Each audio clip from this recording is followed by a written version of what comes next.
Hi everyone, I hope you're well. I recently received my GPD XP Plus, so I thought I'd do a quick first impressions video on it.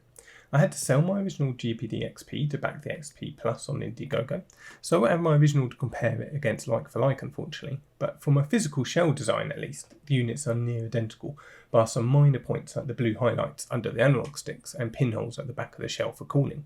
So a lot of the points from my original GPD XP review still stand. The internals of the GDP XP is where the real differences are, with a beefy bump up in CPU power given the GPD XP Plus is now powered by MediaTek's Dimensity 1200 processor.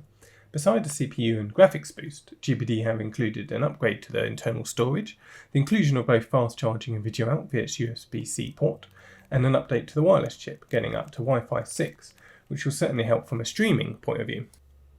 I was lucky enough to pick up my original GDP XP during a Black Friday sale and was overall happy with it for the price I paid, and the GDP XP Plus is certainly more of the same, with more power.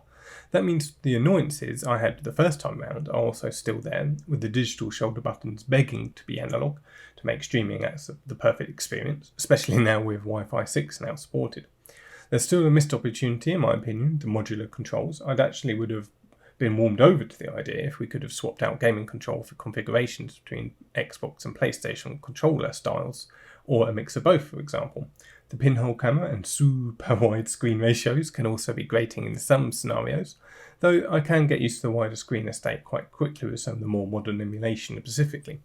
And high-end emulation really is where the GPD XP Plus shines. I've been playing PSP at 4 times the resolution scale, PS2 and Wii at twice the resolution scale, and Gamecube at 3 times without even having to turn on performance mode, and with the standard stock settings across all the emulators.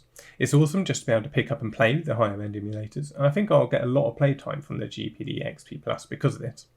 It hasn't all been plain sailing though, with EverXX2 occasionally flickering for half a second on some games, and some quirks contend with the stock firmware. As I covered a lot of systems in my original GPD XP review, I've only focused on a few of the higher end ones for this first impression video, so I'll cut to them now and then summarise back up at the end.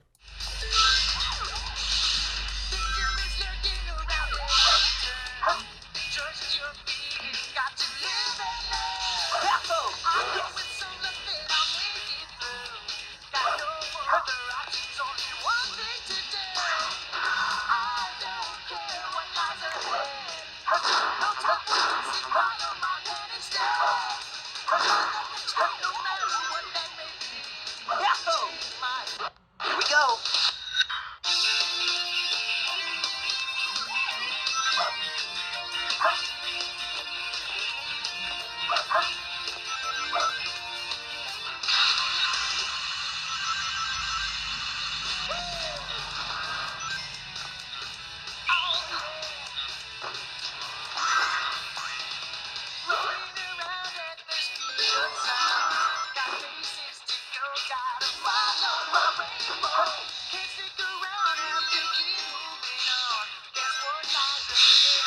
One way to find out, must keep on.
press it 9 times.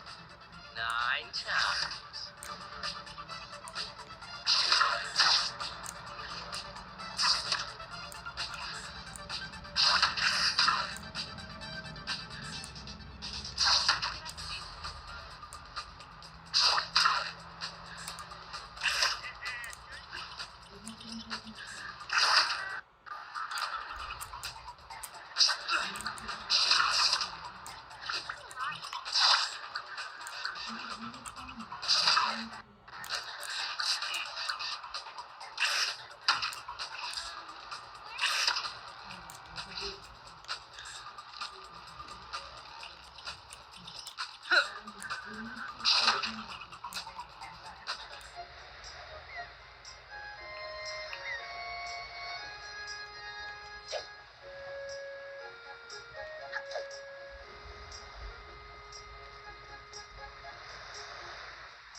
So my first impressions of the GPD XP Plus have been pretty good. 3DS especially has been really great as I'm able to make use of the super widescreen quite effectively.